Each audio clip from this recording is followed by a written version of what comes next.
The moment I knew it was over was when Cassidy Monroe closed the conference room door with both hands instead of one.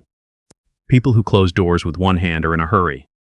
People who close them with two are about to say something they've rehearsed. She was 34 years old, Northwestern MBA, hair pulled back so tight it looked like it hurt. She'd been brought in 8 months ago by the private equity group that acquired a 60% stake in Nexbridge Development, and in those 8 months she had accomplished exactly 3 things.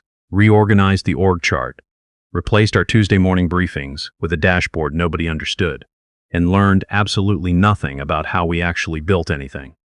She sat down across from me, set a folder on the table, and said, "We've completed our operational review." I said nothing, just looked at her the way you look at someone who's about to tell you your flight's been canceled. Your role, as currently structured, doesn't align with where we're taking the organization. She smiled, the kind of smile that's really just teeth. We're moving toward a more centralized model, leaner, more efficient. I'd been VP of Operations at Nexbridge for 23 years. I joined when the company had 11 employees and a single project, a strip mall in Dayton that nearly killed us financially. I watched us grow from that into a regional powerhouse with 340 people, 14 active projects, and a pipeline worth north of $500 million. I'd poured concrete in Ohio winters. I'd negotiated with general contractors threatening to walk off jobs at midnight. I'd personally guaranteed draws for 3 subcontractors to keep projects moving when nobody else would sign the paperwork. None of that was on Cassidy Monroe's dashboard. She slid the folder across the table.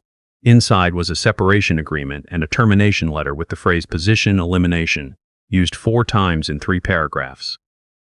"We appreciate everything you've contributed," she said. I looked at the letter, then I looked at her. 23 years. I missed my son's high school graduation because a critical concrete pour went sideways on the Hartfield project, and the superintendent called me at 6 in the morning in a full panic.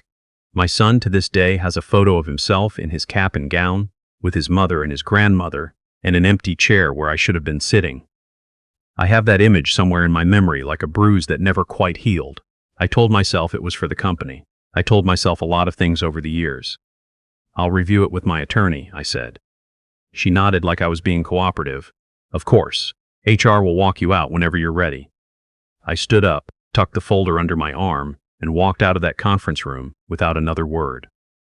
Past the open bullpen where 3 of my project managers had their heads down over their keyboards like they couldn't see me. Past the kitchen where Leon was pouring himself coffee and gave me a look that said he already knew, and I could tell it cost him something to stay quiet. Past the wall of framed project photos. 23 years of completed buildings, my decisions in every one of them, and out through the lobby into the parking garage. I sat in my truck for 15 minutes, not crying, not punching the steering wheel, just sitting. There's a specific kind of quiet that fills a truck cab when everything you've given yourself to has just handed you a folder and shown you the door. It's not peaceful. It's the quiet of pressure equalizing. Then I drove to Brookside Diner on Route 9, the one with the vinyl counter stools, and the coffee that comes in heavy ceramic mugs that feel like they've been there since Eisenhower. My wife and I used to go there Sunday mornings before the kids got old enough to sleep in. I ordered coffee and eggs I barely touched, and I sat there and just let myself think. Nexbridge had been my whole professional life. I joined at 34, green enough to believe loyalty was a 2-way street. I'd been wrong about that, but I'd been wrong slowly, the way you're wrong about something that's failing gradually. You keep explaining away the signs until one day you can't anymore. The thing about 23 years in operations is that you learn things.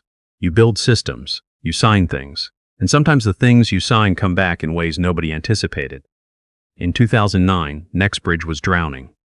The financial crisis had turned real estate development into a contact sport with no referees. We had 3 projects stalled, 2 bank relationships that went cold overnight, and a payroll that was becoming a monthly act of faith. Hugh Baxter, the old chairman who'd built this company from a second mortgage on his house, wasn't going to let it die without a fight. I drove 3 hours to Columbus to sit across from a loan officer at First Federal Bank named Norm Kiley. Norm had been 2 years ahead of me at Ohio State, and we'd stayed friends the way you stay, friends with people who knew you before you knew what you were doing. He could get us a construction loan, $320 million structured in tranches for the Millbrook mixed-use project that would take years to fully develop. But First Federal wouldn't lend to Nexbridge Development, LLC. The company was too exposed, the books too ugly. The numbers didn't work for the company. They'd lend to me. So I signed the personal guarantee, my name, my credit, my house, technically if everything went wrong. Hugh said it was temporary, legal said it was temporary. We'd novate the guarantee over to the company once the balance sheet stabilized, once we cleared the next financing round, once things settled down. There was always a once. There was always one more thing after that. The guarantee sat in my name for 15 years because nobody ever made it a priority. I was there. Everything was fine. Why fix what wasn't broken? I paid my check at Brookside and drove home. My wife was in the kitchen when I came in. She took one look at me and didn't say anything for a moment. Then she said, "Sit down, I'll make more coffee." That's 28 years of marriage right there. Not what happened, not are you okay? Just sit down and let me do the one thing I can do right now. I told her the basics. She listened the way she always listens, completely. No phone, no interruptions, eyes on me the whole time. When I finished, she said, "What are you going to do?" "I'm going to call Norm," I said. She nodded and refilled my cup. I waited until the next morning. Didn't want to make the call while I was still running on parking garage adrenaline. I needed to be the other version of myself. The one who's managed concrete schedules in February and turned 3 alarm job site disasters into completed projects on time and under budget. Norm picked up on the second ring. "I've been terminated," I said. "Involuntary, no cause stated." Silence on his end, the professional kind. "The guarantee," I said. "Does the clause still hold?" I could hear him pull something up on his screen. Keyboard clicks. The sound of a man who keeps meticulous files going back decades. Then he said, "You're talking about the covenant addendum, Section 9C. Tell me it's still valid." "It is." A pause, and you know exactly what it says. I did. I'd reread it maybe twice in 15 years. The way you occasionally reread something you signed a long time ago and feel the full weight of who you were when you wrote it. Section 9C was specific. In the event of the involuntary departure of the personal guarantor from the guaranteed entity, First Federal retained the right to call the full outstanding note within 72 hours, unless the guarantor executed a novation agreement transferring the obligation to the company, or personally renewed the guarantee in writing. Without my signature, First Federal could demand immediate repayment of every dollar drawn against that line, and the Millbrook project, Nexbridge's flagship development, the one Cassidy Monroe had been taking credit for in every investor call for 4 months, the one with a groundbreaking ceremony scheduled in 4 days, had already drawn $87 million against it. "They never novated it," I said. "No," Norm said, "they never did." I thanked him and hung up. I sat in my home office for a long time after that call. The room smells like old paper and the particular dust that accumulates around books. Nobody reads, but nobody throws away either. There's a gray metal filing cabinet in the corner, 4 drawers older than my youngest kid. Second drawer from the top, back left. A folder marked simply First Federal, Millbrook, 2009. I opened it, pulled out the guarantee agreement. My signature on page 11, still clean as the day I pressed pen to paper, my full legal name. No company designation, no on behalf of, just me. I put it back, closed the drawer. Here's what people who've never worked in operations don't understand. We don't react to things. We assess them. We map the dependencies. We figure out what moves what and in what order. Cassidy Monroe had studied strategy at Northwestern. She'd learned about leverage in case studies about companies she'd never touched, people she'd never met. I'd learned about it in the real world. On job sites, in January, in bank conference rooms, in the middle of the night when everything was going wrong and the only thing holding it together was someone who had been there long enough to know which threads not to pull. I wasn't going to call Nexbridge. I wasn't going to send a lawyer's letter. I wasn't going to reach out to anyone who might warn them. I was going to sit in my house, drink my coffee, walk my neighborhood in the evenings, and let physics handle the rest. The 72-hour clock started the moment my termination became official. I didn't return emails. I didn't answer calls from the 3 colleagues who reached out. Messages that were really just recon, people checking what I knew and whether I was about to make noise. I wasn't making noise. Noise is for people who don't hold a signed personal guarantee on $320 million in construction financing. Leon texted me on day 2, just 4 words, "Things are weird here." I didn't reply. On the morning of the 3rd day, the day before the groundbreaking, I was eating breakfast when I saw First Federal's corporate number come through on a call forwarding alert I'd quietly set up. They weren't calling me, they were calling Nexbridge's main line. That told me everything I needed to know about where we were in the sequence. I poured a second cup and sat at the kitchen table. My wife had put a bird feeder on the back deck 2 springs ago, and I'd been ignoring it since. That morning, for some reason, I actually watched it. Cardinals, mostly. She'd tried to teach me the different species for years. I kept forgetting. That morning I watched until I'd counted 7 of them. An hour later, Leon called, I answered. "Whatever you have," he said carefully. "They just found it." "I don't have anything," I said. "I just have my name on a piece of paper." Tom from legal walked out of Cassidy's office looking like he'd aged a decade in 20 minutes. The groundbreaking is tomorrow," Leon said. "I know." A pause. "You doing okay?" "Better than I've been in a while," I said. "Tell your family I said hello." The Millbrook Station groundbreaking was supposed to be Nexbridge's moment. It had been on the calendar for 6 months. The mayor was coming. 2 institutional investors flying in from Denver. A local news crew. Cassidy Monroe had attached her name to this project like it was her vision, the kind of thing you can only do when you don't understand what it took to get there. I watched the live stream on my laptop. It was a clear morning. Blue and white tent at the site, company colors. Folding chairs arranged in neat rows.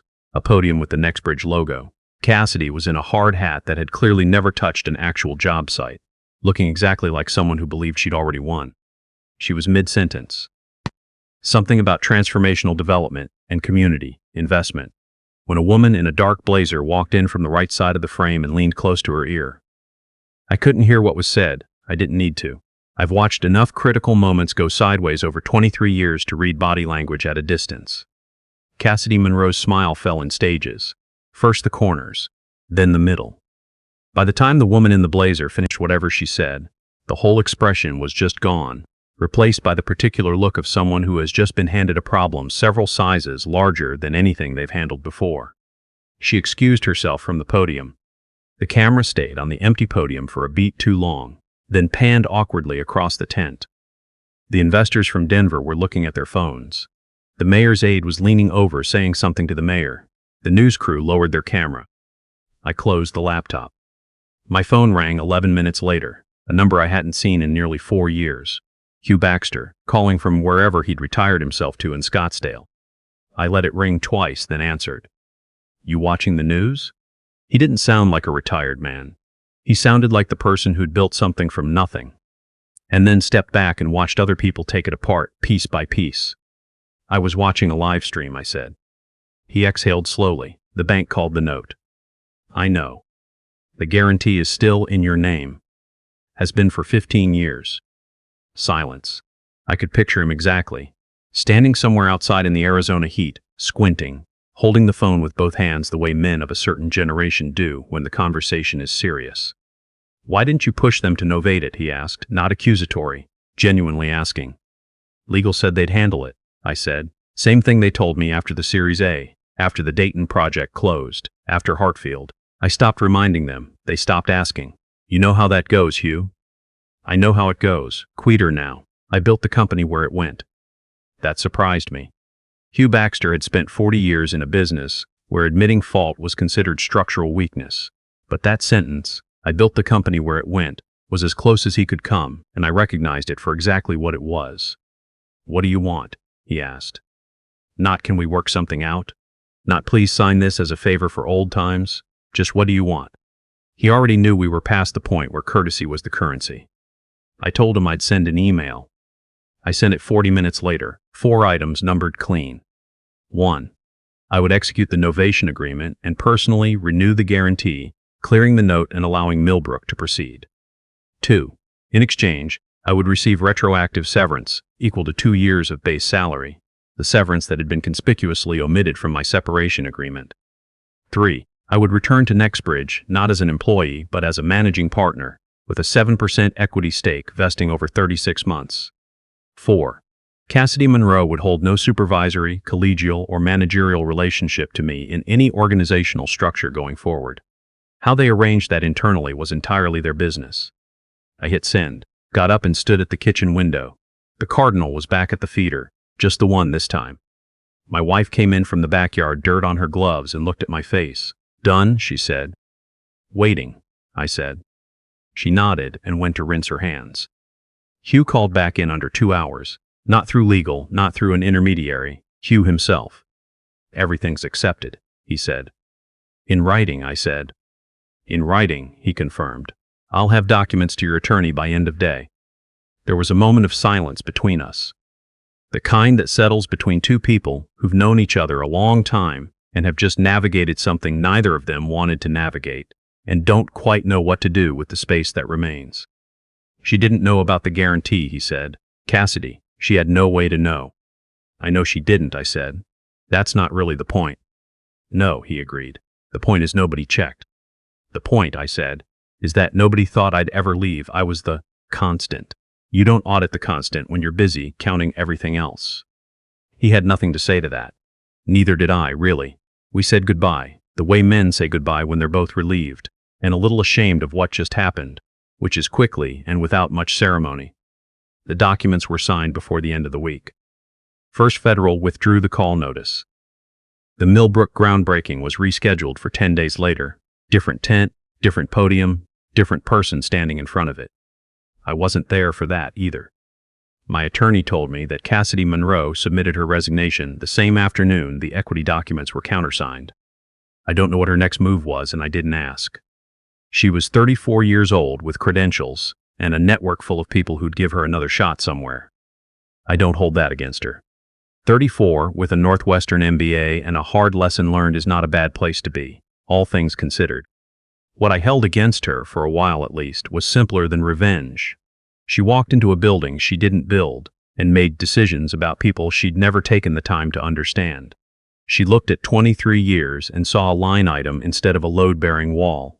She never once asked what it took to get where we were, because to her the current state was simply the baseline and the people in it were variables to be optimized. That's not malice. It's a particular kind of expensive ignorance. I went back to Nexbridge on a Tuesday morning in late October, parked in the same garage, on the same level I'd used for a decade, walked through the same lobby. Walk desk had been there 12 years.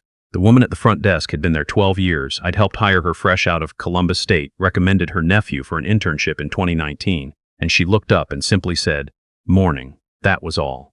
Just morning, the way you greet someone who belongs there. Leon met me at the elevator bank. He looked like he'd prepared something significant to say. Instead, he said, "Coffee's already made." Good, I said. My new office had the corner windows. It had been empty since the reorganization.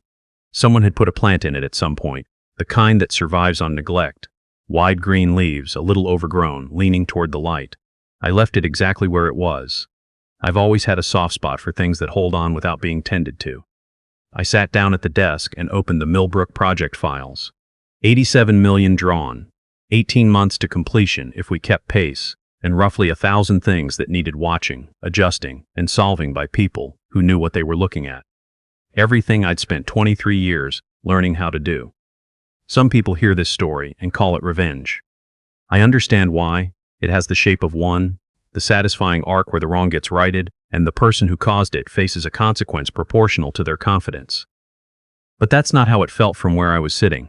Revenge is reactive. Revenge is about what they did to you. This was something different. This was a signature on a piece of paper from 2009, placed there by a man who put his name and his house on the line when the company needed someone willing to stand behind it, coming back around to mean exactly what it was always meant to mean. You want to call that leverage, call it leverage. You want to call it justice, I won't argue. But what it really was, what it always had been, was the foundation asserting itself when someone forgot it was there. They fired the man who built the base and called it efficiency. Turns out efficiency has a very specific price when the base is to remind you it exists. I learned that lesson 23 years ago, the day I signed my name in a Columbus bank office so this company could survive. It just took until now for everyone else to learn it too.